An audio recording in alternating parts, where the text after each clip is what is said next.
Hello. Hello, hello, hello. Welcome.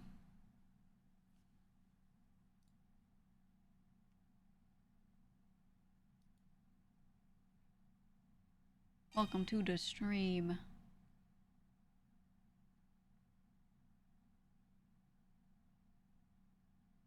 It's a Saturday and it's a bit later than I usually stream, or that I start, I guess.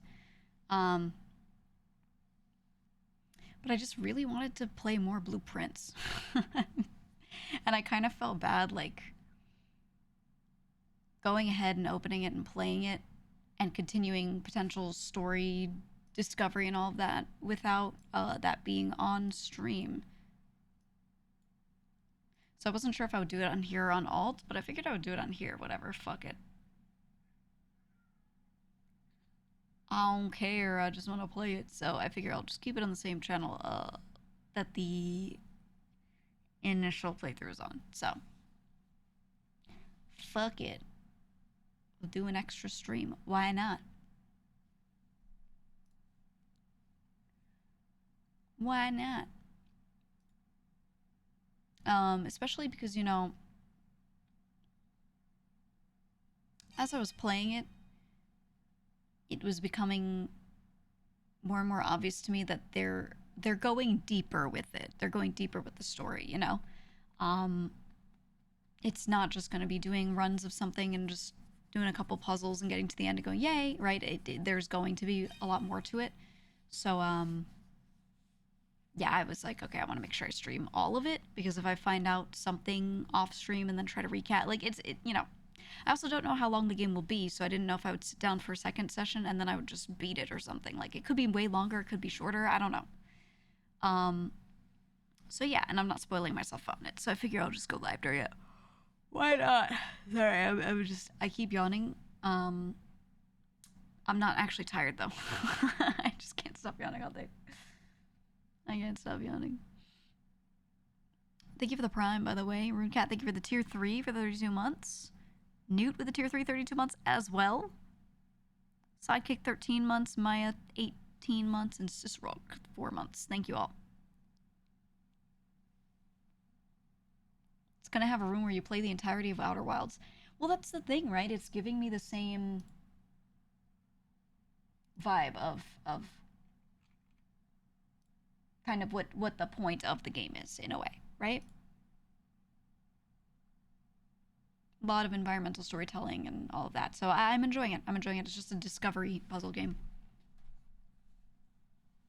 Exploration and discovery. And that's great. So yeah. So here we are. We're gonna be playing this damn game, man. Oh, you know what? I didn't open my...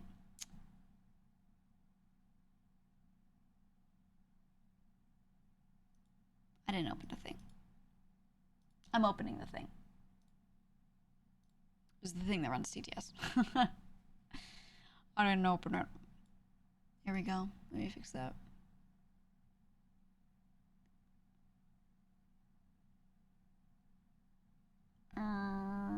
Okay, there we go. Also, it looks like... Let me just go here. It looks like if you have a run that you're doing in that game, and then you're like, hey, let me just quit game, it just resets the day. So that's what I did when I went off to my meeting. I didn't want to continue that day, that run, because I felt like then I'm just, again, I'm doing stuff off the stream that I didn't want to do. So I was like, okay, I'm just going to do that and I'll restart the day. And that's okay. That is all right. So yeah, whatever we did on the last run, that run was juiced, goated, etc. But we'll just kind of redo that. We'll redo it. I'll work on now. No. Not gone, not gone, because the whole point is each day you're learning more. It kind of doesn't matter if you reset the day, to be honest. It kind of doesn't, you know? Xander, thank you so much for the 5 gifted subs. Huge. Huge. Thank you. Thank you. But yeah, I wanted to just game. And I'm also trying to figure out what else is coming out this month.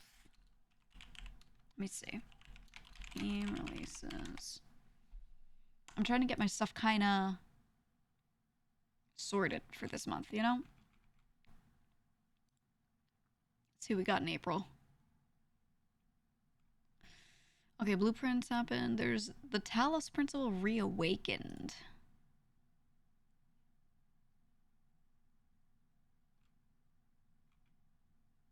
What is that? Huh? Hold on. Another Talos Principle 1 and 2 I loved. What's reawakened?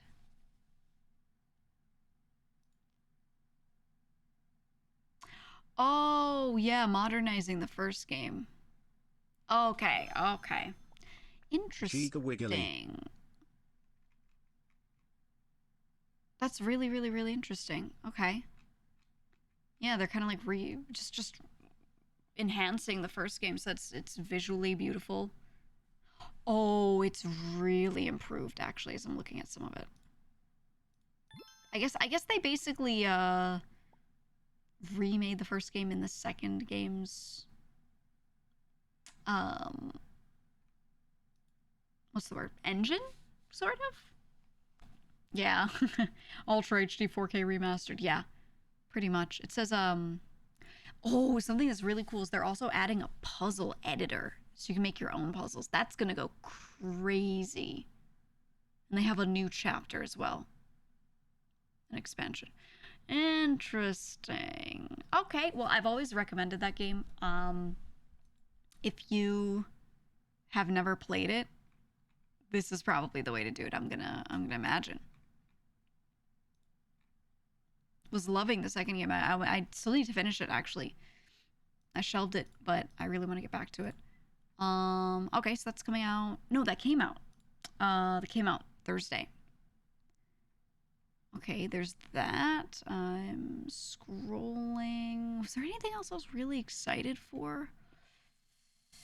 I think the only one that was announced for this month, but I don't see a date on that. I'm not really sure what's happening with that, is Ratatan. Ratatan is the Patapon people making a spiritual successor. That one was initially announced for this month this year. I don't know if it's gonna happen. So I'm just kind of gonna hope. I'm gonna sit here and hope. I don't really see much else for this month. Is that really it? Let me see. Let me see.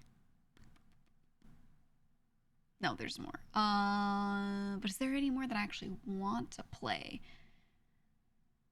As I'm looking,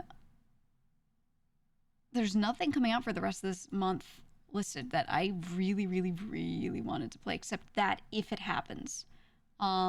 Which means we can go clean up a lot of backlog, which will be nice. Really nice. And then next month, I want to try Dune Awakening, but it's just going to be Conan. There's, at the very, very end of the month, too, there's the release of the new Rune Factory, which I can't not play a new Rune Factory. That's just, like, what? I have to. Mid next month, Doom: The Dark Ages. I think that's probably going to be our thing that we main, but that's not till mid-May. Elden Ring Night Rain is May 30th. So is Rune Factory. Maybe I'll do both of those. Then June, we've got the Switch 2, which means we're going to have a whole bunch of Switch 2 shit to be playing. So that's just going to take up a lot of my time, to be honest. Whatever they release with that, we're getting on. And then July, not much, except they do have the Patapon 1 and 2 replay for the mid-month, kind of like the 11th, I think is what they said. So that one we'll probably play a bunch of. And then August is not the end. Yeah, it's not till the end of the month. But Snake Eater, Metal Gear Solid Delta Snake Eater will come out, so we'll definitely play that. There's a lot of stuff that I thought would be out by now, but isn't, that they did announce for this year. But we're still kind of waiting on the dates for those. So I don't know. We'll see. We'll see what happens, man. I don't know, is there anything else? I need to look through my wish list of all of the like indie shit that's gonna come out. That's the stuff that doesn't get listed on articles typically, but definitely There is hoping to see. Expedition 33, the turn-based RPG Mm. reminiscent of Lost Odyssey mechanics coming out on April 24th, Cheer Oh 100. yeah. Wait. Let me. Is it on Steam though? Is that a Steam thing or is that something else? Yeah, Claire Obscure Expedition 33. Which team is making this? Sandfall. They haven't made anything else. Do you know who is making this? Have these people made other games? Is it a team of people that have made certain other things? Anything like that? Looks like it's just a new team. I did notice that though. I saw a screenshot of this and mechanically it does look like they're doing something a little like Lost Odyssey, but I don't think it's supposed to be much of a similar game. It just has real-time mechanics. The visuals were looking really good. Really good. It's a very JRPG style game, but it's really Western in a lot of stuff about it, design-wise, so that's kind of interesting. That's kind of interesting. Monster Train 2 on the 21st. Oh, yes. That's right. What else? Let me just see what Steam throws at me and thinks I would like. What does Steam think I enjoy? I need to fix my Steam algo. I think my Steam algo, because I try a lot of weird shit, thinks I love all that weird shit. And I need to tell it, hey, take some of these games out of out of that. I don't know, there were a few little like indie games that looked good, but I kind of need a group for them. Some of them are not really meant for solo play. But then when I've shown friends these games, they're like, this looks like slop. I don't know if I want to play it. And that's one of the difficulties, right? Because some of these, I just want to try it for like 30 minutes. You know what I mean? And they're like, ah. It's a hard sell. It's a hard sell. I don't know. But I'll look through. I have a lot of yeah, I have a lot of stuff wishlisted that I thought was supposed to be announced and potentially released like this month, next month, but as it's going, it's looking like all those timelines are getting pushed. Indie game moment. Indie game moment. Let's see what else. Maybe we could finally play Red Dead 2. Maybe it's time. Kind of wanted to play RimWorld at some point too. We still have that on the list. I want to go back and play a few things like Kill Knight, some arcadey shit, you know. What else is on my list to go back to?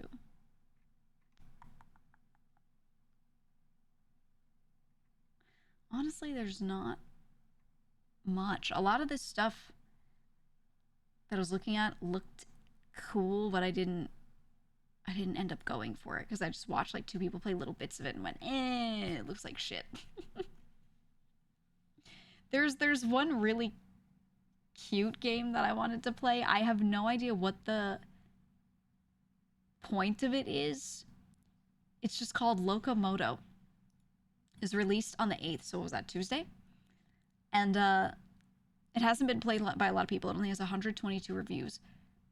But it's just like it's a, you know, cozy game where you have a little train. You stop at trains, stop at stations, pick up passengers, and then you like fix up the train as you go. you like serve the customers. It's just this cute little game. But I want to play it simply because the visuals look really good. Hold on. Let me find a good screenshot of it.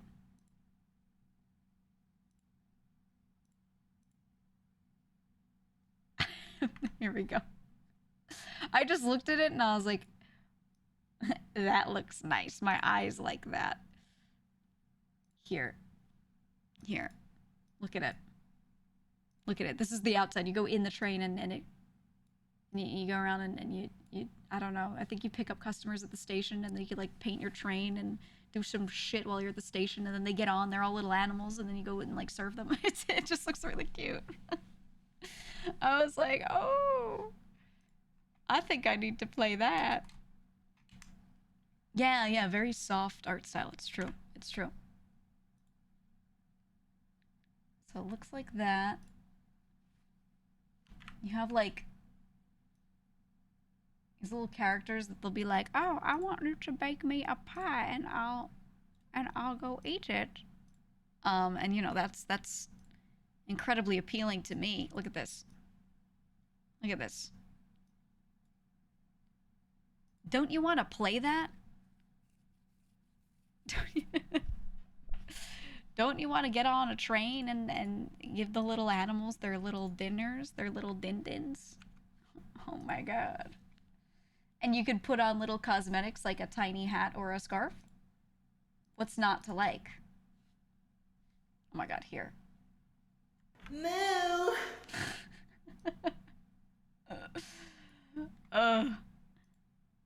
She's a little cow, a little moo-moo cow. Here, look. Put little sweaters on him. How can you not want to play this, right? I just, even if I play it for one day, I want to buy it. So, yeah, we're wishlisting it.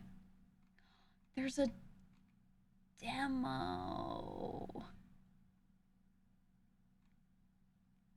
There's a demo. I'll download the demo. I'll do that. I'll download the demo. Did you see the one I recommended in the Discord? I don't remember who recommends what. Maybe.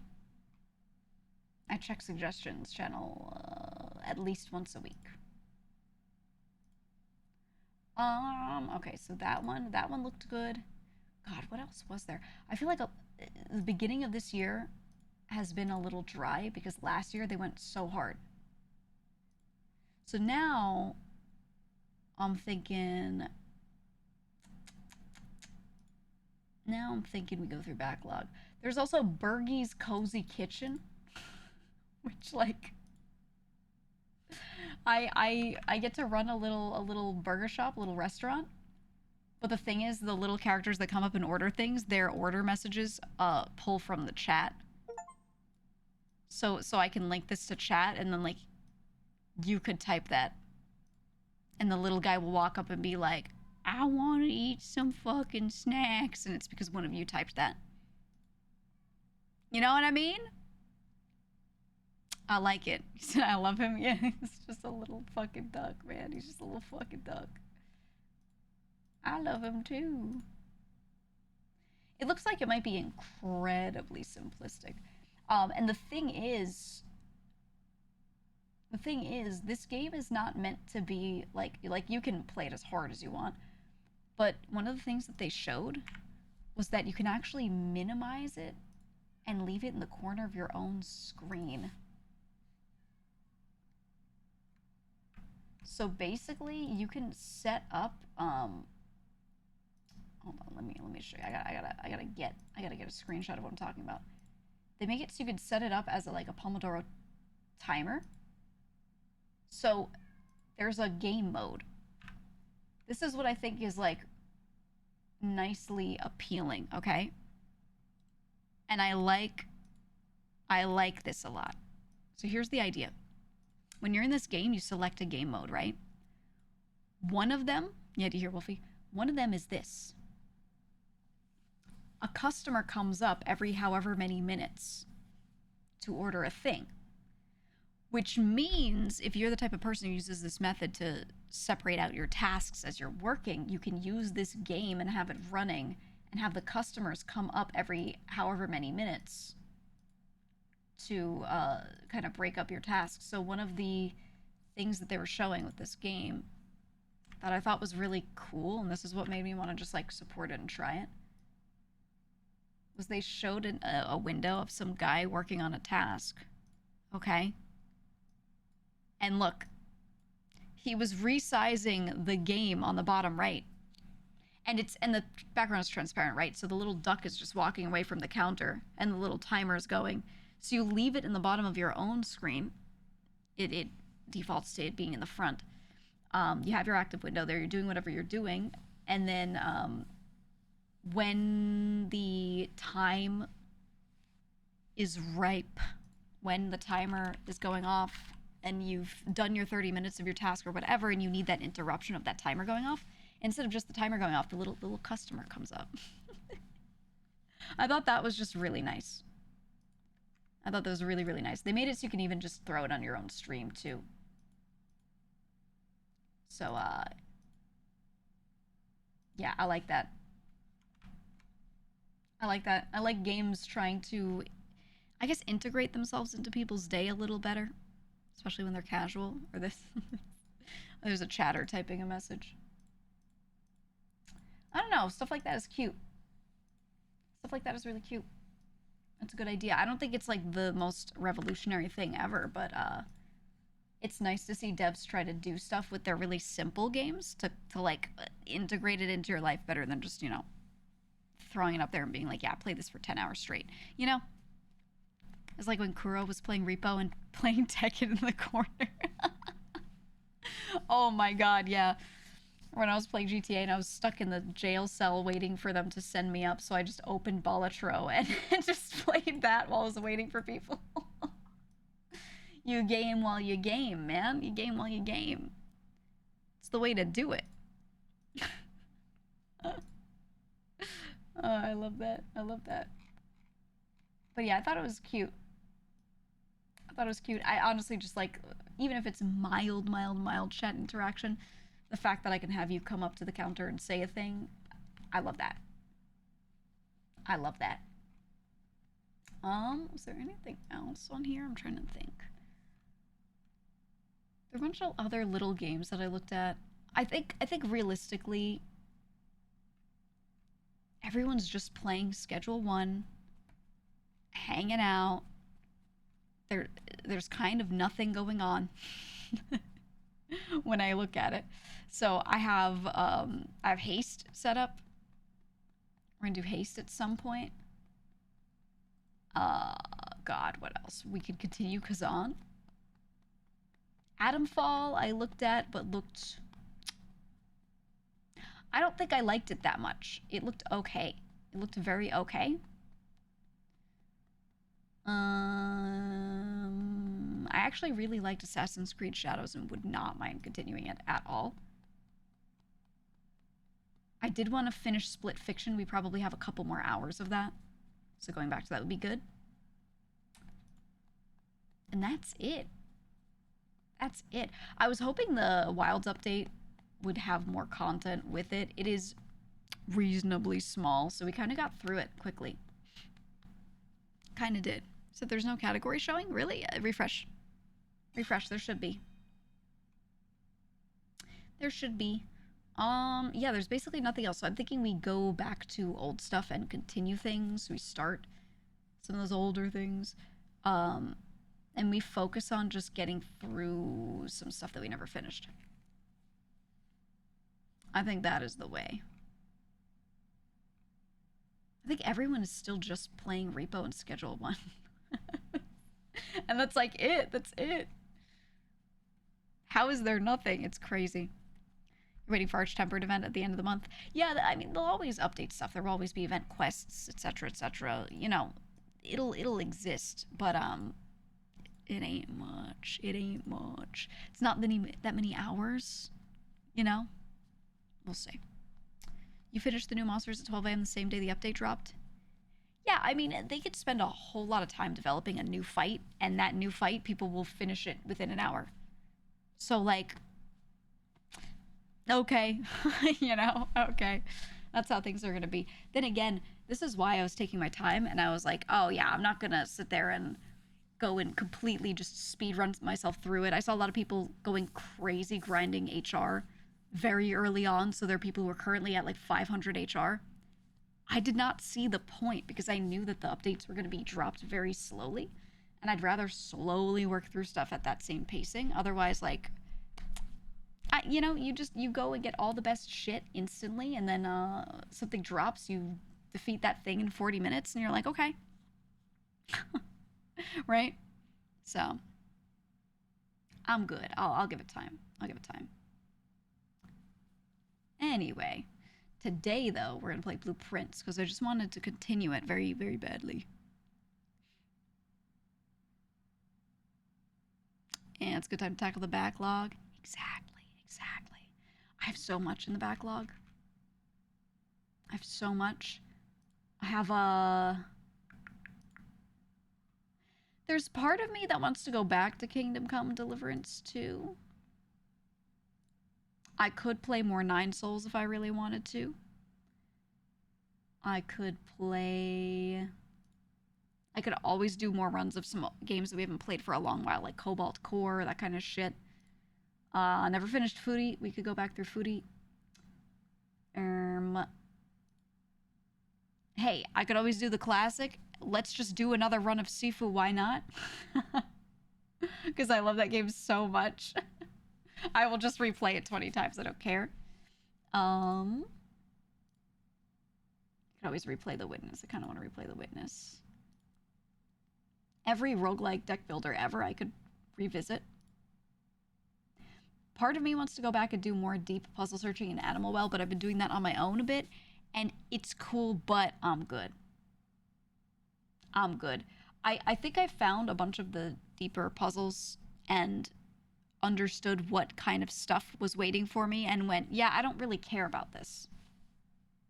Like, it feels like it's overly complex for the sake of being overly complex, and if I weren't a streamer and I had a lot of free time, I would love that, but I don't want it. It's not something I want to prioritize over other stuff. More Stacklands, yeah. Pikmin, I could replay Pikmin. Dude, there's always stuff like that where you could just pull it out of your ass and just play it whenever. And yeah, Pikmin's always there.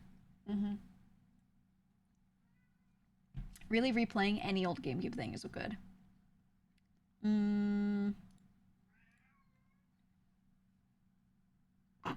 Lucky walked into this room and went meow and immediately turned around and walked out. You wish someone would play Spore? I've seen people replay Spore within the past few years on stream. It's kind of not that good. It's just not that good. And for content, I think the streamer has to try hard to make it fun. Like, just watching the game alone is not that fun. You know?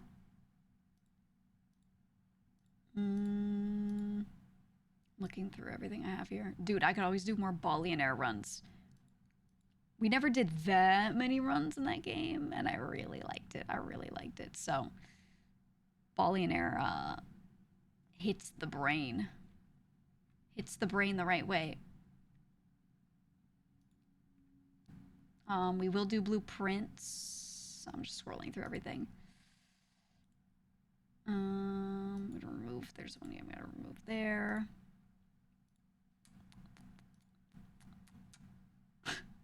Scrolling past Bug Fables. I love Bug Fables so much.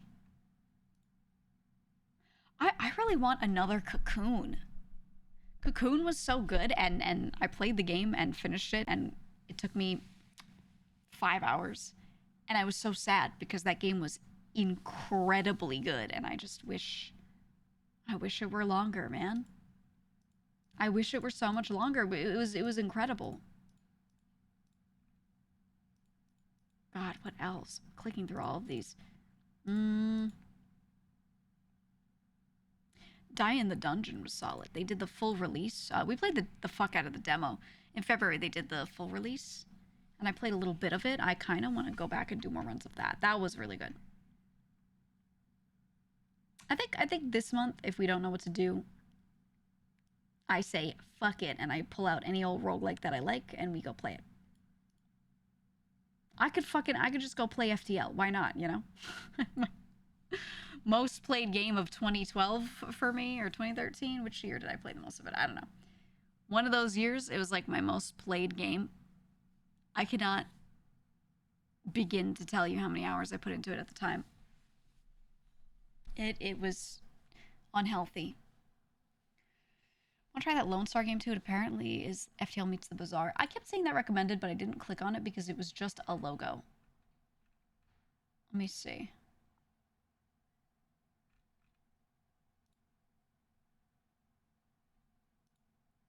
FTL Meets the Bazaar. Oh, it does feel very...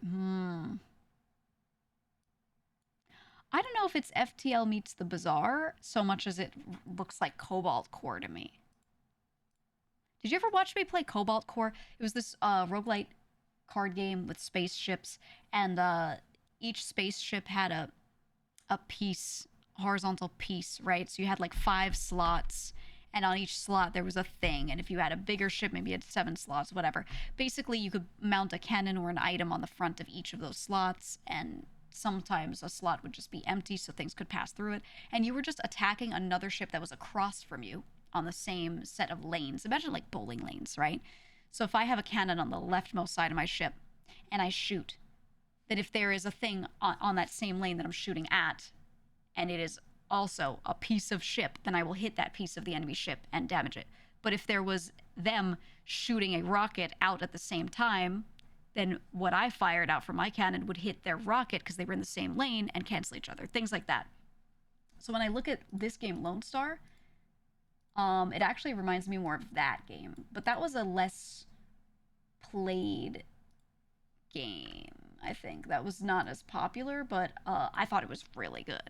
I thought it was really good. So here, this is what Lone Star looks like. The one you were recommending, like this. So it looks like the same thing. This is just left, right instead of top, bottom. It looks like, you know, if I have my cannon on the left shooting and it's the same lane as the dude's cannon on the right shooting and it's the same power, they meet in the middle, right? That's kind of the vibe I'm getting from this. Looks like the forward placement might matter as well. And then they also had something, another screenshot that showed like what looks like power outputs on each before they fire. I don't know what any of it means, but I guess if I play it, I would understand. Hold on, I'll show you this. I don't know if this is the resolution of what happened damage-wise or if this is what will happen. See, like, the numbers? Interesting. It's interesting. I could try it at some point. It looks pretty cool. I think if you like this game, you like the way this looks, I think you should try Cobalt Core, because Cobalt Core was very card-based, but it had the same like idea of a ship with pieces that are sort of in lanes against the enemy ship, and it was cool as fuck. It was just cool as fuck. I did think there wasn't too much enemy variety in that game, which sucked, but at the same time, there was so much variety in cards and which decks you use, so I didn't really miss it. Here, this is what Cobalt Core looked like. It was the pixel art furry game, as people like to call it, but it had nothing to do with the furries. They were just little characters. So you had on the left, you have like your 3 pilots that you pick, and the 3 of them determine what cards show up, you know, that you're going to build your deck out of.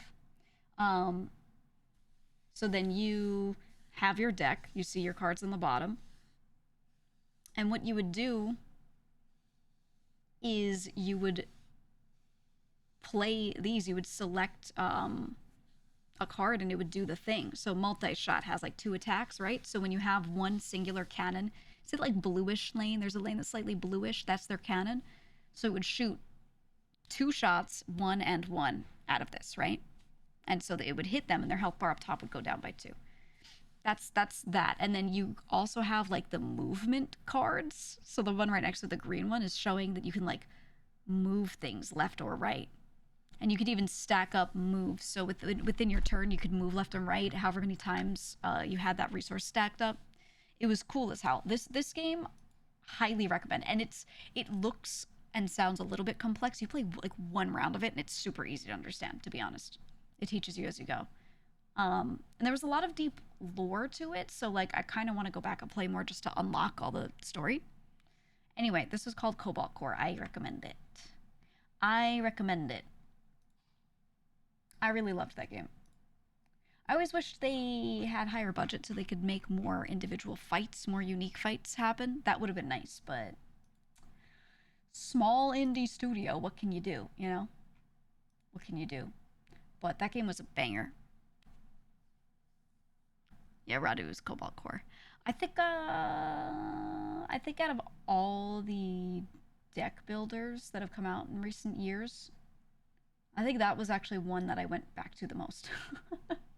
I really liked that one. Even obsessed with the Bazaar. I want to open it and try it again. I played it when it first released quite a bit, and it was honestly really good. It was just there wasn't a lot to it yet, and like any game of its nature, there were a couple of metas, and I would fight people and I would just find them using the obvious like 2 or 3 meta builds. But with the new stuff that's been added in, I'll kind of want to revisit it. We'll see. We'll see. Yeah, they added a new hero. I think they're I think they're doing themselves a disservice by not being on Steam. I understand why they want to be on their own launcher, and I understand a game not wanting to go through, another company to let them take cuts and things. I get it. But I don't think they have the the brand power, the marketing power at all to really like full send it like that.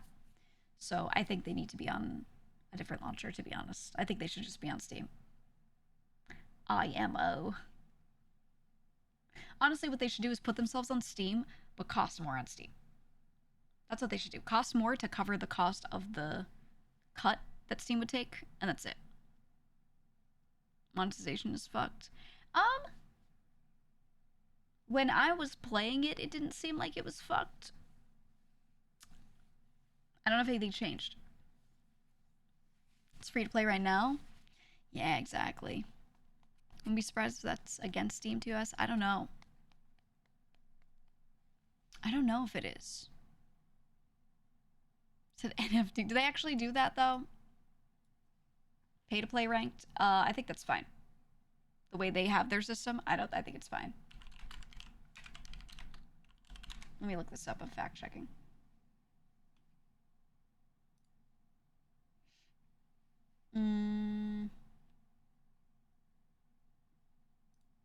Let me look. Oh, you can explore NFT collections in there from games in both Oasis and Sakura Chains. I mean, but if it's something you can avoid, then who cares? It's optional.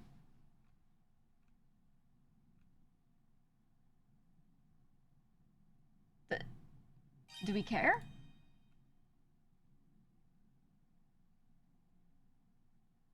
Let me see. Let me try to find more info on like what this actually is.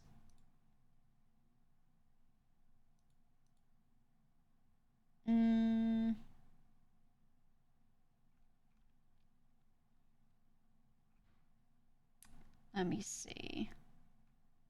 Yeah, game was in closed beta. You could buy it for 20-ish. You got the 3 characters and all their cards. You needed a ticket to get into ranked mode. You could get a free ticket daily, or you could earn them by hitting 10 wins in a regular queue.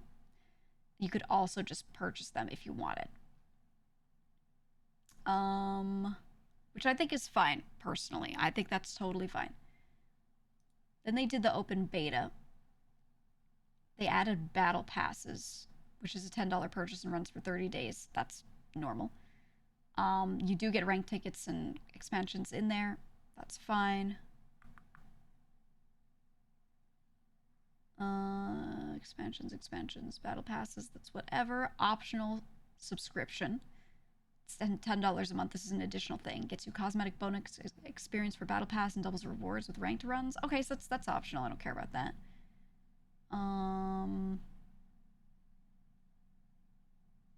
It is free to play in that free to play players will always have less options compared to people that are paying, just because, yeah, there are card packs that you do need to use the $10 purchase to get.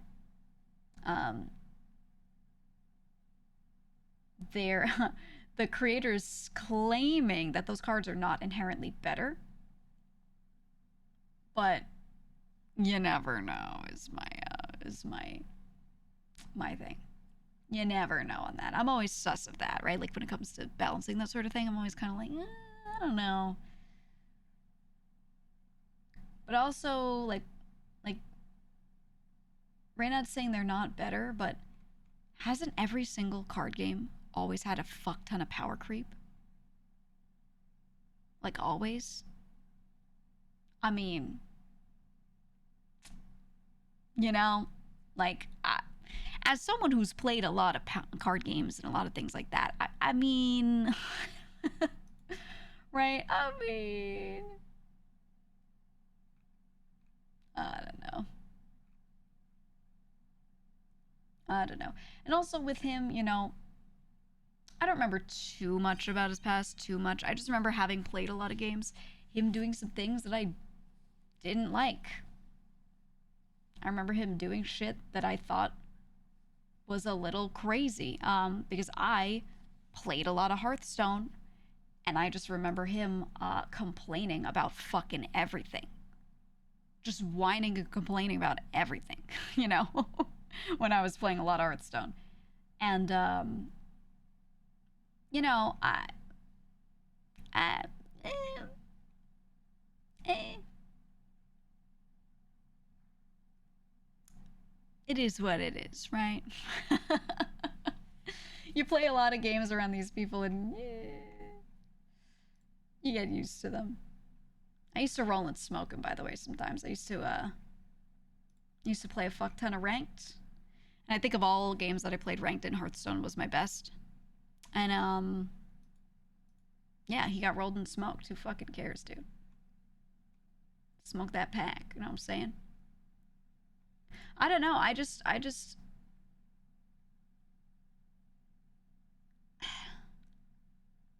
think the game is fun, but he keeps making these decisions that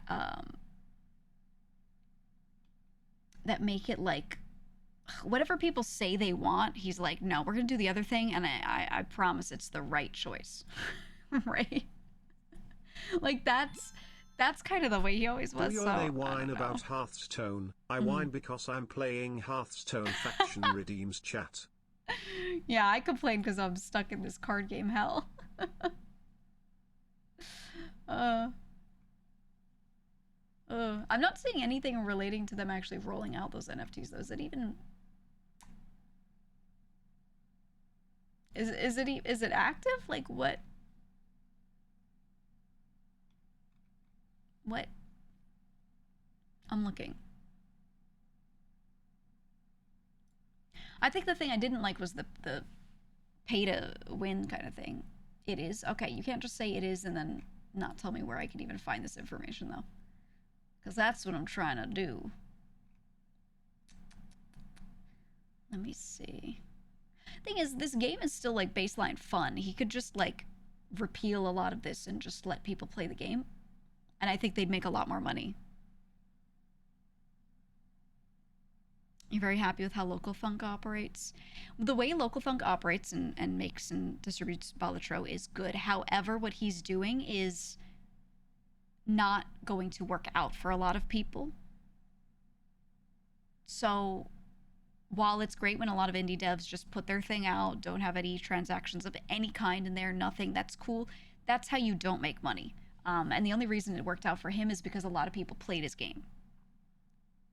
And that's great, but it's not feasible for most people. So I think, if in a game they want to have cosmetics you can buy, etc., and they want to monetize better, that's totally fine with me if it means they can make more games. The issue is when they, go one step beyond that, but, I'm looking and I'm still not seeing, like, what it even means. You're saying just the number next to the picture you get. Yeah, but who fucking cares? Who fucking cares, dude?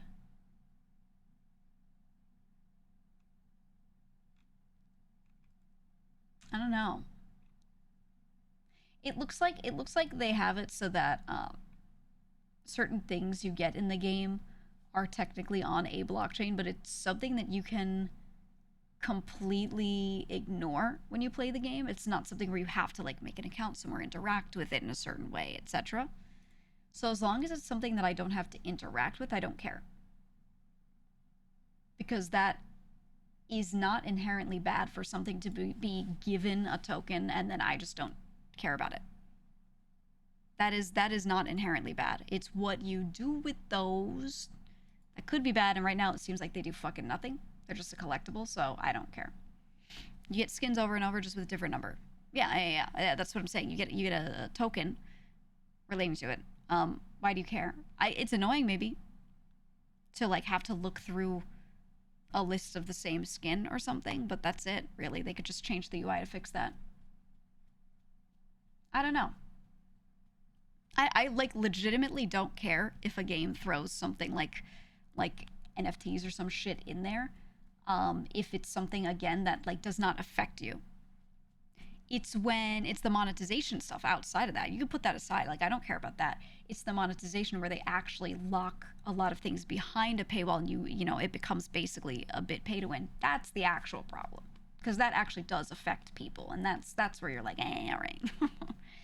No thanks. No thanks.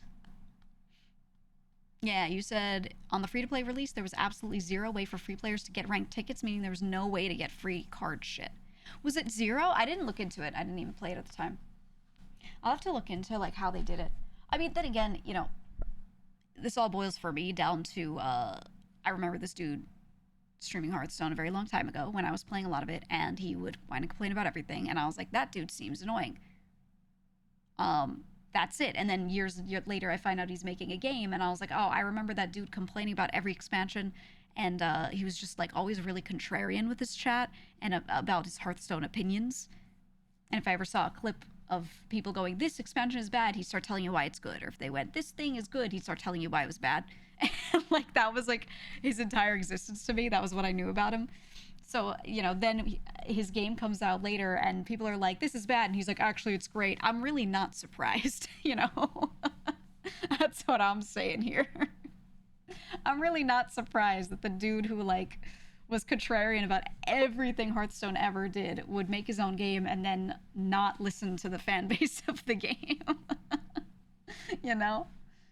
That's kind of like, this has all gone exactly as expected, and if you ever watched anything you did before, you shouldn't be in any way surprised. Yeah, right, Nat. Yeah. It wasn't even like he came across as like an awful person to me. It was just that was his MO. You know what I mean? That was it. That was just how he operated, and I was like, okay. All right. And I was exposed to it a lot again because I played so much Hearthstone. So, whatever. So there's an inherent detriment to having NFTs poison the monetization motivations preys off vulnerable people. How does it prey off vulnerable people, though? That's the thing I don't understand. That's like, if he created a system around it where that could happen, which he might. I'm not saying he won't. I'm just saying like that isn't there yet, it looks like. Then I'd be like, okay, that's shitty. But right now it looks like you just get them. You just get a skin and it has like number 1, and you get a skin, it's like number 12753, right? And that's it. So far, it's like whatever, but you know, they could build anything off that. Primeval King, thank you for the 25 gifted subs. Thank you so much. Appreciate it. W25. Thank you. Anyway, I'll probably still try playing the game again just to like check out the expansion. But I probably won't like. I won't do anything with it depending on what they do with those systems that they're putting in there. Like so far they have nothing on here in the way they're implementing it that's bad. It just looks like it's, and this is again with me surface level, you know, I'll dig more, but it looks like it's just there, which I don't care about. If they do something with it that's scummy, like something really bad with it, then I'll be like, okay, you know. But I don't want to condemn something simply for including a piece of technology in a way that like isn't even bad, right? Your opposed to crypto implementation on a moral level boils the planet, and the technology facilitates all sorts of scams. We can agree to disagree. It doesn't boil the planet. It's people's implementation that boils the planet. Does that make sense? It's like when you say, What's a good example? For me, it boils down to people are bad, and the way people do things can be bad. That doesn't always mean that a piece of technology or a tool is bad. Um, AI is a great example. When you use AI art to make a billion things and you put artists out of jobs and the art isn't even that good and it's reading from someone else's data set that they didn't consent to giving to you. Okay, yeah, bad implementation. Hate that. But then you have a game like Enjoy, it's what Inzoe, that one, where they utilize AI in the game for character creation, but they made their own chunk of that tech, and what they did on top of it was they had artists who signed on to this and were totally fine with it create a bunch of characters and features and models that they then let that model train itself on. And so it's only using proprietary owned stuff, and everyone who signed on to make things for this game knew that it would be used in that way, and they were fine with it because they're like, I'm just contributing to this tool's data set, that's fine by me, right? And then I look at that and I'm like, look, that's a really ethical implementation of that, you know, as far as we know, that's how it went, right? And I think that's totally fine. It just, again, it's like really specifically about how it's implemented for me. And that's why it's so case by case. So I don't like, I don't sit there and condemn a thing for existing. It's how it exists and how people use it, right? That's where I'm at. That's where I'm at. So people are bad, so we should eat people to make it worth it. Right. Exactly. Exactly. Exactly. That's what I'm saying. That's what I'm saying.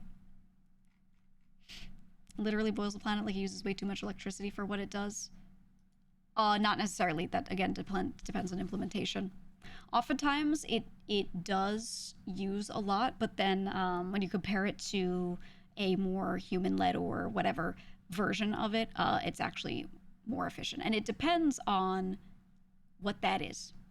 One of the original ideas for currencies like this, digital currencies, was that when you do a credit card transaction, for example, the amount of transactions that happen, the amount of things that happen there that use electricity, that use manpower, all these things, is really high, really high. And they were like, what if we just have a point A to point B system? And it would and there were a lot of things showing this, it would reduce the carbon footprint of these types of transactions. That was like one of the original ideas. Great, morally wonderful. Did anyone use it that way? No, of course not, right? Like they implemented it in the worst of ways. But there is a world where that was possible, and that was a lot of intent of some people who were working on this tech early on, which is, you know, a noble cause, but of course they made everything open to everyone and it fucked it. But, you know, I do believe that while few, there are people who mean well with these things. And again, even if they're an outlier case, I'm not going to say it's all bad when there are some people who are very clearly trying to do good with it. I mean, again, not saying most don't try to do bad with these tools, but, you know. You know what I mean. There are always cases where, you know, it can be very different. You said, I understand people have that sense where every current implementation is clearly malicious. The one onus for justification is on each new implementation. Otherwise, the default should be suspicion. Yeah, I think suspicion is fine. I think just saying it instantly it's bad is not the way. Being suspicious is totally fine. Wanting to look into it to, like, verify how a thing is being used, yeah, absolutely, you should be like that. Even with things that default to good, you should still be like that. You should always question, you know? Absolutely. Absolutely. Yeah, good intent, freshwater and living trees don't make people money. Exactly, exactly. And I think that's the sort of thing you have to realize when you're creating anything. When you're creating something, you have to assume that people will use it for its worst uses. When you make a game, you have to assume, here's a good example, you make a video game, assume people will min-max the hell out of it to get advantages over other people. Always, always. You make a game and you balance it a certain way, and you're like, honestly, the only way for someone to really, like, be unbalanced in this is if they played for, like, 20 hours straight. No one's going to do that. And then there are people who do, right? Like, you have to understand that people will always min-max everything to fucking death, you know? So when you build or create something, you just have to do it knowing how people are, you know? You can't assume people are gonna be good. You know what I mean? You know what I'm saying? Also, yeah, Cogfather, I think you just need to take a breather. You just need to chill. You just need to chill. Also, you said no game companies ever implemented this stuff for good reason. I literally talked about an example where one did recently and gave it verbally, and you didn't hear it. So you should just chill. Go take a walk, man. Go take a walk. Anyway, hate the player. Don't hate the game. No, we'll reverse this one. Hate the player, don't hate the game. I think in general, you know, everything in the world can be used poorly or well. Some things more than others. And when money's involved, that's where it always gets sketch. But chat, what do we not do here? What do we not do? Generalize to say everything about something is bad. We don't do that. We don't negatively generalize. I think that's irresponsible. We don't negatively generalize. Know what I mean?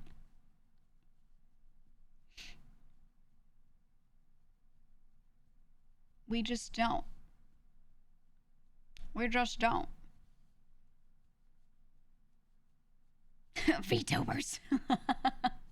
I generalize all the time. Yeah, I mean like negatively though. And then using that generalization to say that a thing, a specific example, is bad before looking into it. You know, we don't do that. We don't do that. It's okay to say, generally these things tend to be good or tend to be bad. That's okay. But to take that generalization and apply it to a specific case and go, that means it's bad, that's not good. That's not good.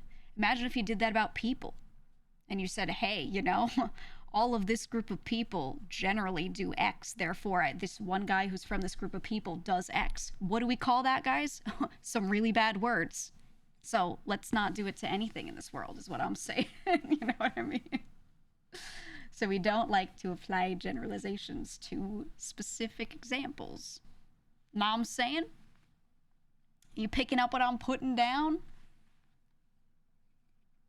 Yeah. Yeah, we don't do that. We don't do that. Fuck cancer, though. Yeah, yeah. Exactly. That's one, yeah, all bad. All bad, never good. Never good.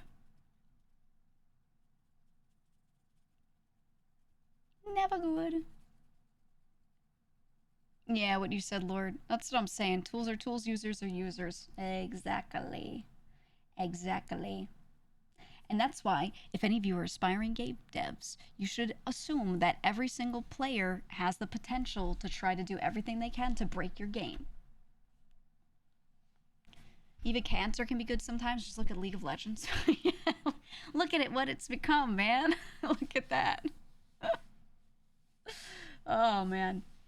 Hey, you know, it caused me to quit my day job and become a content creator. Woo! Woo! It can be good sometimes, I guess. Right? Or something. I don't know.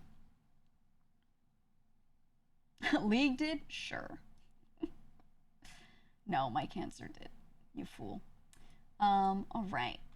I just want to play this game. I think it's time. I think it's time. But before that, I wanted to talk about a thing. I wanted to talk about a thing that we have going on. I'm going to be going to do some meet and greets at Weebcon. Woo! Weebcon. Let me get the thing. It's in Texas. It's in Irving. I do this every year. That is this next weekend. Woo! Next weekend, so the 18th through the 20th. Yeah, I do this every year where I do some meet and greets and some things, but this year we wanted to have some other shit.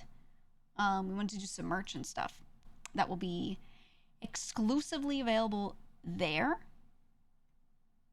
And then if there's any left over, we're going to put it on the online shop. So we have a couple of things.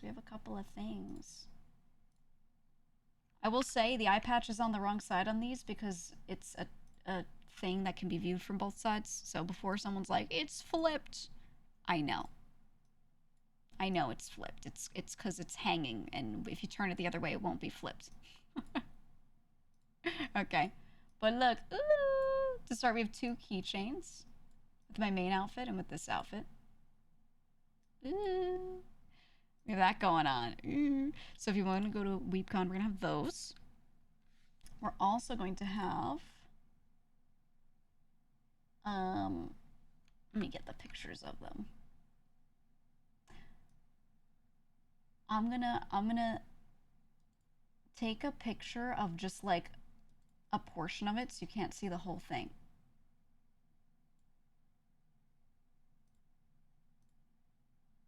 As a teaser.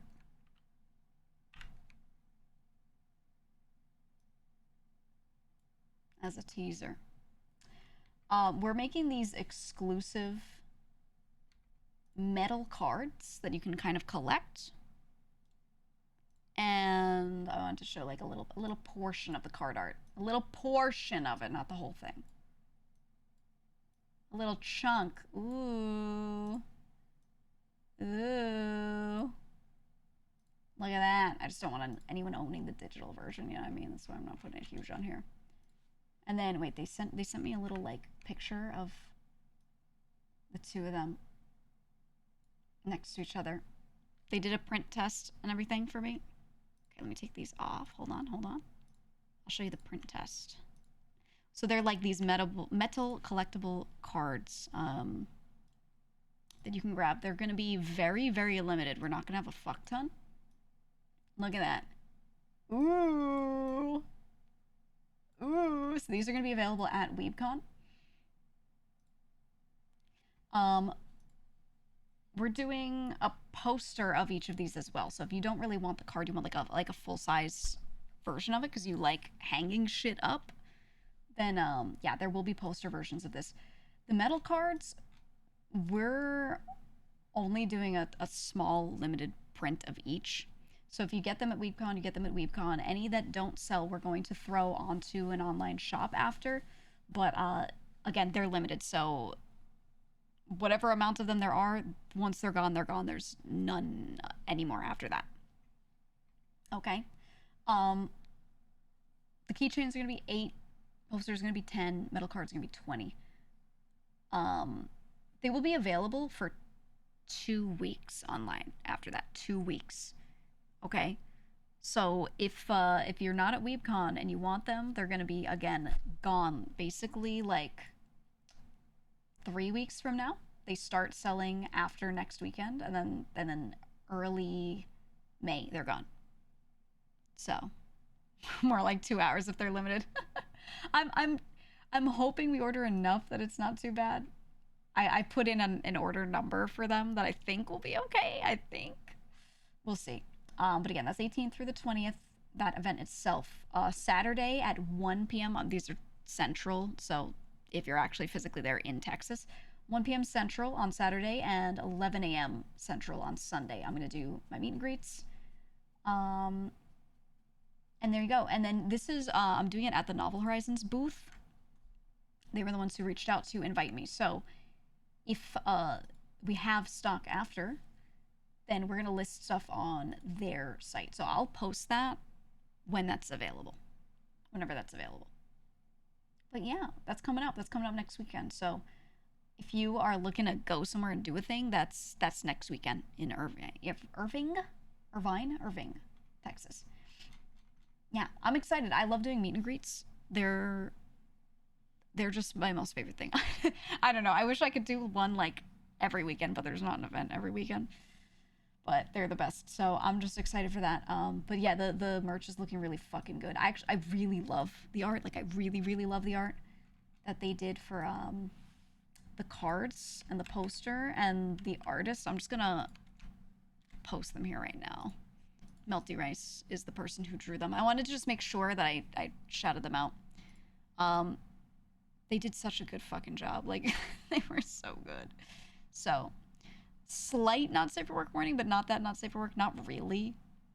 Just like if you're opening at work, just know there will be like girls on the screen or something. But yeah, this artist is crazy. They were so good to work with.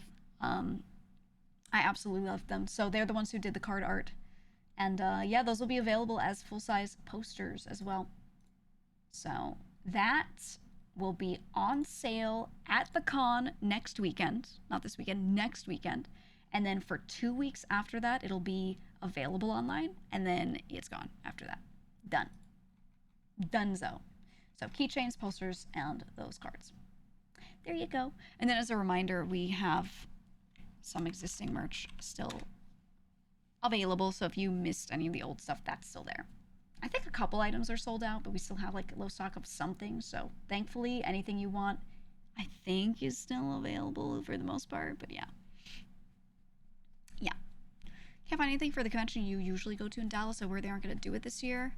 Yeah, a lot of the small ones are kind of dying off, but they're like merging with a lot of the medium-sized ones to become bigger. So it's kind of, I don't think it's a bad thing, because how many of these fucking events can you go to in a year? I know some people go crazy and they go to like 20 cons, and that's okay, I guess, but like it's better to just have more of these medium-sized ones grow a little bigger rather than having a billion small ones.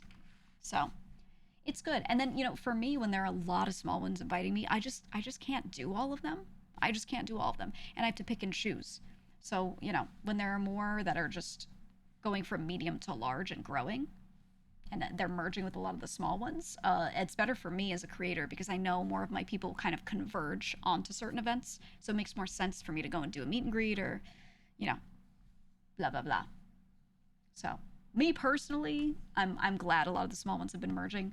Some are just straight up dying off though, and that's always sad, but yeah. Imagine catching Conflu 20 times a year. You have to be so strong physically. Your constitution has to be crazy to go to that many events in a year and come out of it and not be dead. I don't understand. I don't understand how people do that. I don't know. I would die. I would die.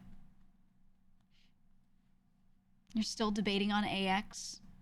AX is one of those ones where, from my perspective, like doing the walkarounds and stuff looks so fun. But I feel like if I was physically there, I would die. I'm good. I'm good. I see pictures that show these seas of people, and I'm okay. I'm okay. All right, I'm okay. There are a lot of cons that are about half the size of that are still huge and still do great. And honestly, if there are any of those that you guys go to, like, let me know, because I want to know what other cons I should maybe consider doing stuff at. I'm just not sure where people are kind of centralized that watch VTubers specifically. But I'd rather do a lot at those cons, because then I can actually do shit with the community. At something like AX, I'll always do it. I'll always do meet and greets, I'll always be there and do walkarounds. But getting a panel is very hard. And if you do get a panel, the room is always like filled and people are out the door because there's so many fucking people there. There's so many people. So it's hard to do anything on like that smaller community scale, So I would rather do some more slightly smaller cons so I can actually do events and things that people can actually make it to, GeekCon. We need it. We need it. You want to go to AX in the Lethal Company cosplay to ensure you have proper PPE. You should. Don't even cosplay. Just wear a hazmat suit. If I'm being honest. Just wear a hazmat suit, dude. You don't need to even cosplay. You just be like, y'all disgusting. I'm here though. There you go. There you go. You said AX is too big for your liking right now. You'd like to go back to Hallmat, mostly because you were there during its early years. Yeah, we did a thing at Hallmat. It was actually nice. That's like the right size, I think, for me to be able to actually do community shit. The number of attendees really isn't that bad. It's not very packed, very crowded, so I'm able to really like do a lot at an event like that size, to be honest. Yeah, going in a bubble. Yeah, yeah. Is Vishojo huge in conventions? Every time we do a con, a lot of people show out for our events. I don't know if I would say we're huge though, because I'm not physically there. Like I'm not there to see it and really like understand. I'm not sure. I do sometimes have staff send me a picture where, like, while I'm doing my meet and greet at the Vishojo booth, they stand back and they take a picture so I can see the line. I can see people crowded around looking, and they're like, oh, this is what it was like. And sometimes it does feel crazy. Like, there's a fuck ton of people just standing around and looking. Um, so I don't know. I don't know. It's hard to gauge just from that because that could just be, yeah, it's 2 p.m. on a Saturday and we're in the middle of the dealer's hall. Like, of course it's crowded. You know what I mean? So it's hard. It's hard to judge it. It's hard to judge it. Whenever Balance has an event, it goes nutty. Yeah, but she's the outlier, right? Because she's definitely like the largest of all of us, or has the most reach. She's most known outside of like our smaller bubble, so that's a given. But when you say like the group as a whole, I don't know. I mean, and realistically, the group, the brand, doesn't have that many fans that are just fans of the brand. It's kind of just people who are fans of us individually, and then usually a couple of us because we're in the same group. But they're about us, not the brand. You know what I mean? So it just depends on the individual person who's sitting there doing a meet and greet at that moment or whatever. You know, we don't even do that much like group merch. It's mostly individual stuff. Occasionally there's something with a few people on it, but it's mostly individual stuff. Like so I think in general it's hard to say like, oh yeah, lots of Shoujo fans. It's more just like people who are fans of some of us individually. You know what I mean? So I don't know. I don't know. Con goers will be a fraction of the audience. Yeah, a lot of people in our audiences go to cons. A lot of people don't. That's just how it is. Sales is the better meter to gauge anything. Yeah, but we don't sell like we don't do a lot of sales related stuff at these conventions. It's mostly like we've done a lot of booths where it's not actually the Shoujo booth, it's the Senpai Squad booth. And then our staff hang out there and we maybe do some meet and greets through there if not through the normal meet and greet rooms at the con. And then we also sell like our stuff that we co-brand with Senpai Squad there. But we don't really do like a Vishojo booth with just our merch being sold there. We just like don't really do that. So we don't really have the ability to like look at sales from a con and be like, oh yeah, yeah, a lot of people bought stuff or anything like that, you know. So we don't have that. That's something I always wondered though. But we'd have to literally like change up everything about how we do cons to be able to like do that, you know. That's just how it is. Most people vibe the most with a specific person. Yeah, yeah. Did you guys ever figure out your autographing CNC or none of our business? I don't know what happened with that. I'll be honest. It just hasn't been brought up. like, like we did it and we did autographs with it. Um, I don't know. I have not heard about it since. That's all. That's really all I can tell you. There was a AV Shoujo booth at one TwitchCon, but has been the Senpai Squad collab ever since. It's just expensive. The amount of money, like, our staff are already going. That's expensive. They're already physically there, you know? And then on top of that, the booth price for these larger cons is crazy high. It's crazy high.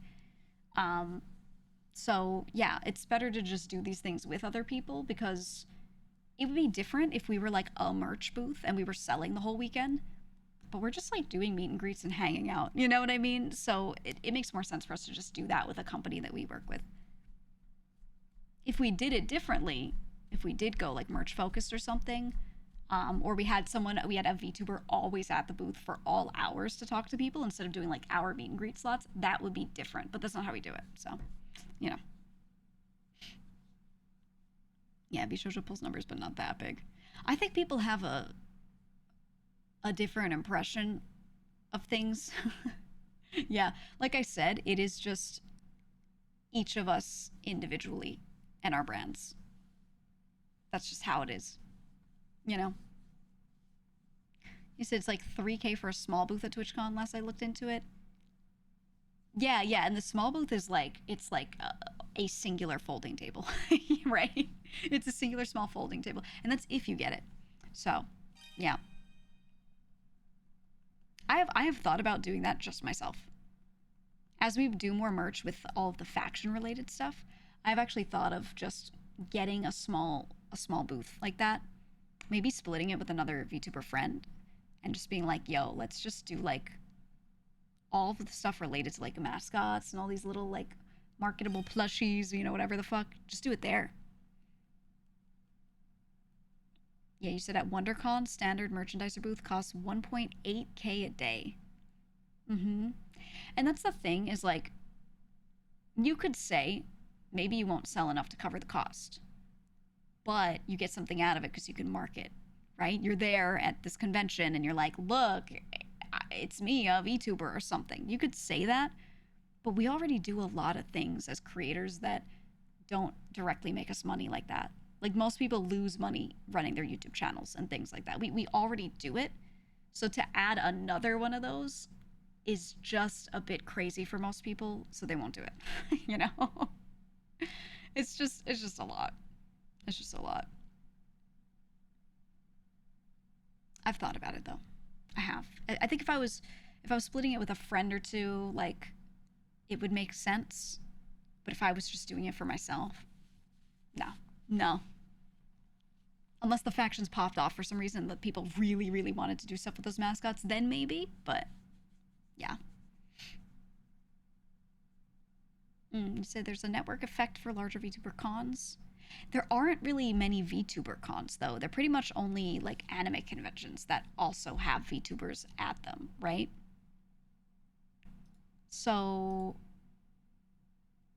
a lot of the time when we go to conventions, there are a lot of people who generally like anime, they like gaming.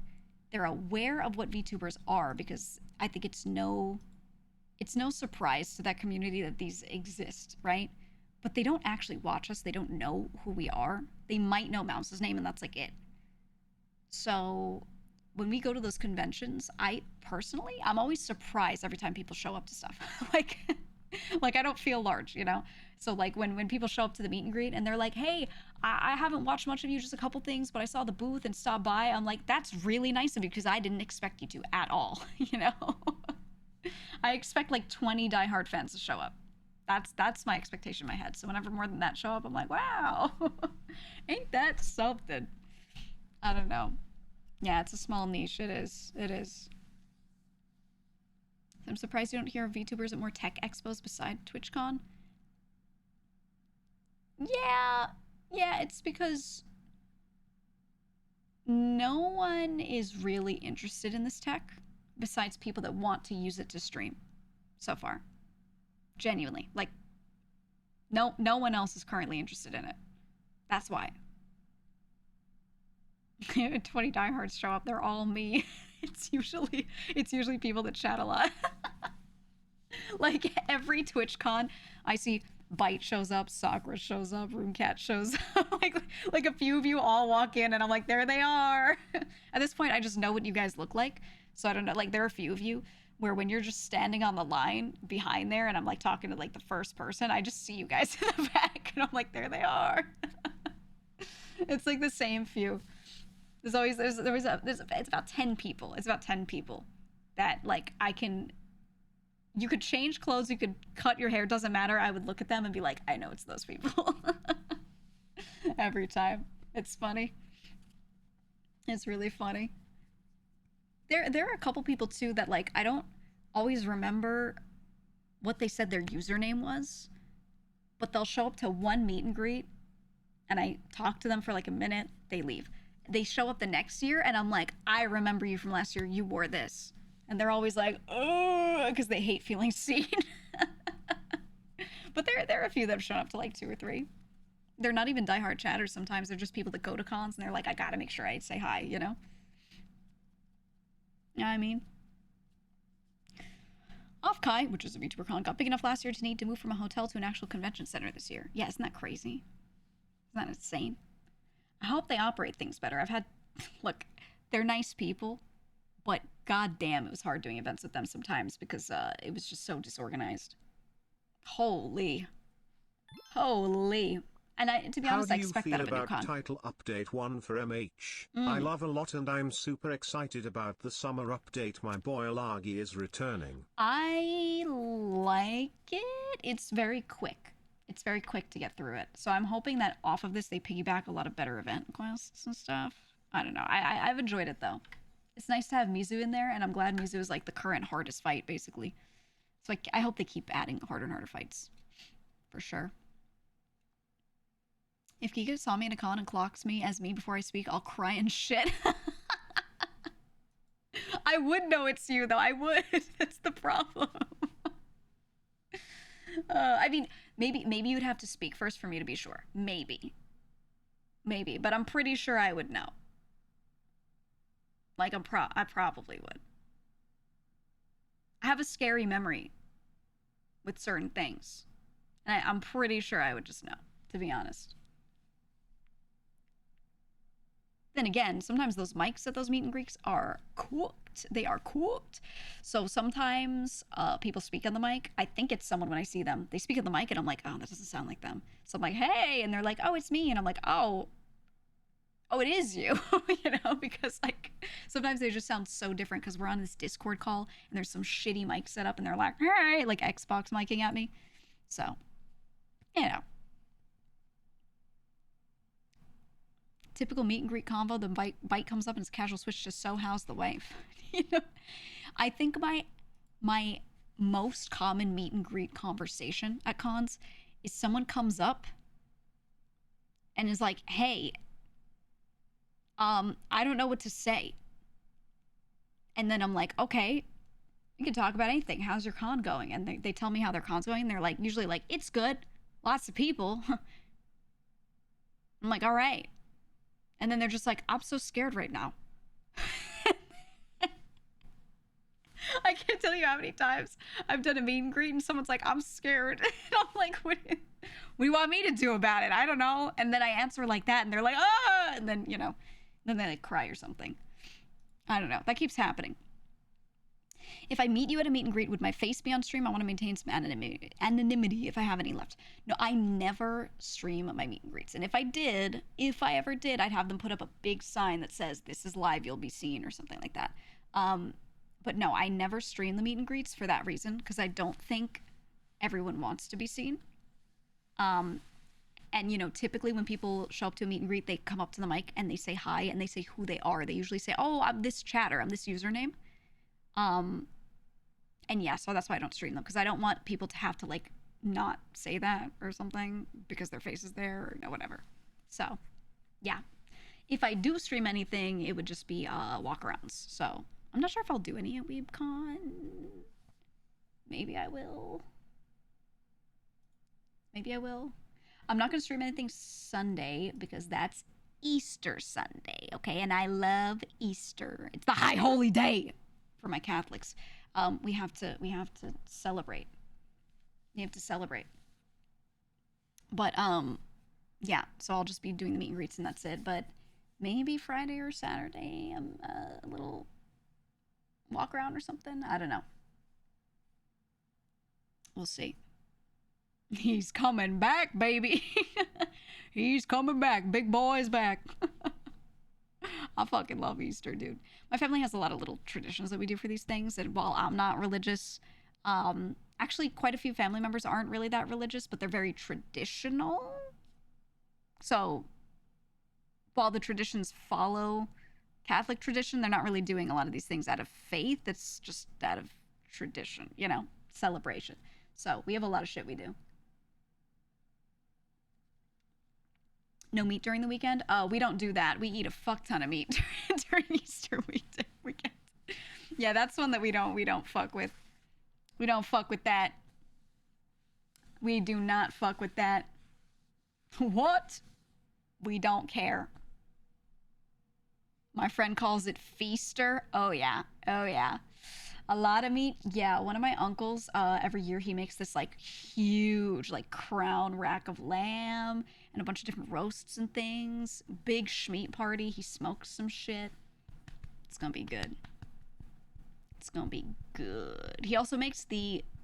Okay, I'm not really one for like garlic bread like alone. I like it with other things typically. He makes the best garlic bread I have ever had in my life. So I know on Easter Sunday, I'm gonna go to my uncle's house. I'm gonna walk in and he's gonna be like, I made just so much garlic bread. And I'm gonna be like, ugh, just gorging myself. Oh, gog. Yeah.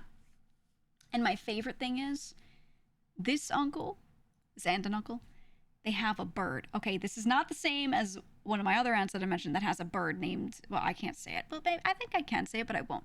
Anyway, they have a bird who extends his wings out, and I say, beauty, and he goes, beauty, and extends his wings. He's very cute. This is a different aunt and uncle that also have a bird, and he tells me I'm great. I come up to him, and he goes, you're great. Because my aunt goes up to him and goes, you're great. So when he sees me, I walk up and he goes, you're great. And I'm like, oh, thank you. He's repeating what's said to him all the time. But yeah, he's very smart. He's very cute. I like him.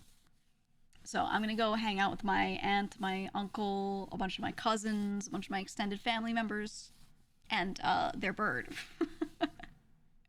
I love their freaking bird. How many members of your family have birds? Honestly, it's just those two households. Everyone else has other pets and things, more standard pets. But those two households both have birds. A lot of people in my family have always had birds, so I always liked them. I just think there's so much work, and they live fucking forever, and they need you when you have a smarter bird. Especially, they need you. And with my lifestyle, I could not have a bird. I could not do right by it. Like, you have to treat them like a real child. You know, you cradle them and hold them and kiss them like a baby. And I've had a bird in the past. I've had birds, plural, in the past. They take so much work. I just, no. Because I could get one and love this bird and leave it in the cage all day while I'm streaming and just interact with it a little bit, because I couldn't just let it out and let it roam while I'm streaming, you know? And that would suck for the bird. It would just be a terrible existence. So instead, I have cats because they can roam around whatever while I'm streaming. They come up here and interact with me when they want, and it's okay. And I know I can let them be in the house, and it's okay. It's all right. They're not going crazy. But with a bird, you just... I just can't, like, let one run around unsupervised, you know? So, I don't do that. But I love birds. I think if I had nothing to do, I would own one. I would. Saw a bird pluck its own feathers and that scared me of owning a bird. Why? They just preen. I mean, if they get stressed, sometimes they like rip their feathers out. That's a little, you know. But yeah, no, they just preen. It's just them doing their thing. You need to secure places in your house for birds that you didn't even know exist. Yeah. I remember having a very like bird-proof home in the past, and it's a lot. It's a lot. And you said heading out soon to a career fair to expand my network. Are there any advice that you can offer when it comes to networking? What career? Like, are you a student? Give me the context. Are you a student going to a career fair to learn about it? Are you within a certain field? Are you already working and you're going to a career fair relating to that field? Give me the context, because the answer changes. Heard you can't cook with Teflon pans if you have a bird. There's a lot of shit you can't do if you have a bird. There's a lot. Keep seeing ravens and reels in there. Cool as hell. Yeah. Post-grad, unemployed. Okay, so you're just looking to get potentially hired. Okay. Yeah, you need the best cover letter ever. You need the best cover letter possible. You need to look up examples of cover letters and look over like 50 solid cover letters. Just read through like all these different examples of good ones. There you go. You need to dress as well as possible, but don't overdress. If you go there in a full suit, okay, you go there in a full suit and you're not normally a suit wearer, so you don't look great and perfect in the suit because it's not tailored to you, don't do it. Don't do it. Okay? If you do normally wear slacks and a suit or whatever, just wear whatever stuff you would normally put on and then make it nicer. Because something that I notice happens at a lot of career fairs is people will show up in like a suit or in slacks or whatever to look better, but you can tell they don't normally wear them and they look uncomfortable in them, and they're not well fitting because they're just like, these are my hand-me-down slacks that I shoved a belt on or whatever, you know? And I think the appearance of looking like you're out of your element does more to work against you than just you having the right clothing items on, right? So dress as well as you can within reason, and try to make sure that whatever you're wearing fits you. If you're not used to wearing a suit, but you want to go in one, get one and have it like tailored. Make sure you have one that actually fits you really well, right? Yeah, exactly. You want to project confidence. Don't over explain yourself. If you run up to them and you're like, this is me, this is who I am, this is what I do, you look desperate for a job. Are we desperate for a job? Yes. But you want to look like you're shopping around because you have so many options. You have so many options. Okay? So you walk up to them and you ask them questions, ask them what they're looking for, and write it down in front of them. Short notes.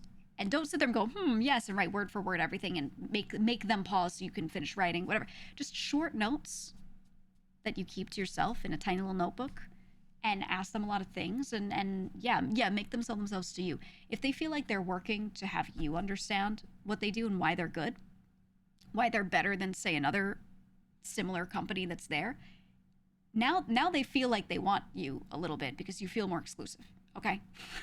like it's a little you're tricking them a little bit into this, but it's good because you're projecting the right confidence about yourself. Like, I have options and I want to know what my options are. But if you go up there and you're like, oh, please hire me, I want everyone to like me, and you throw your CV at them, and then you're like, this is why I'm good, and blah, blah, blah, blah. You know, you just seem like they'd be doing you a favor if they hired you. So they're way more likely to just be like, yeah, whatever. Maybe they will hire you, but maybe they'll offer you shitty pay because they know they can, because you projected this air of, God, I just need anything, right? Maybe you do, but you don't want to project that outward, right? You always end interviews by asking the interviewer why they work there. Yeah, that person you're talking to is not just a company of the rep. They're a person who works there. So you talk to them and you'd be like, what do you personally like about working there? Is there anything you personally dislike about working there? You talk to them like just like a damn individual. You know? That's it. So you just gotta like pick their brain. Ask them how long. Be like, oh, how long have you been with them? Like there's some person that you're talking to get to know, and like you don't even care about the company. You know? Just talk to them about themselves. Be like, how'd you get into the job? That kind of stuff. And I think if you do that, that's a really good basis. That plus a good cover letter. You dress okay. There you go. Don't smell, wash your ass, comb your hair, you know. There you go. Ta-da. Do you like your job? Is a great power play in an interview in my experience. Yeah. That's what I'm saying. Like, you ask them about their experience there. And when you say, what do you like about it? You could say, like, have you enjoyed being there? Like, and say it like this. Don't go, so do you enjoy working at this place? Don't say it like that. Go, do you honestly like working there? Do you like this more than other places you worked? Genuinely? Or say it like that. Word it like that. Speak to them very colloquially. Speak to them like you're already friends with them without being disrespectful. Does that make sense? It's just it's the way you word things very specifically that can help you get those answers out of them, and if you sound like you feel super comfortable with them, they're more likely to be super comfortable with you, so long as you're not boundary pushing. You know what I mean? Wash your ass with cheeky soap. If you want to smell good, yeah, get a bar of cheeky soap. It'll last you for fucking ever.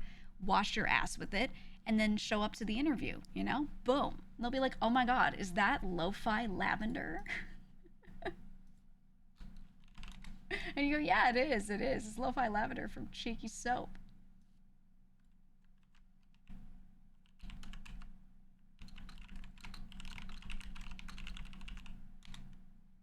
There you go. Take a big bite out of it. Yeah, wash your mouth with it. Disgusting. All right. And with that, thank you for that final question. Let's play the game. Let's play the game. I'm here because we wanted to play a video game, and we've talked for too damn long. It's time. Oh, that's... Oh.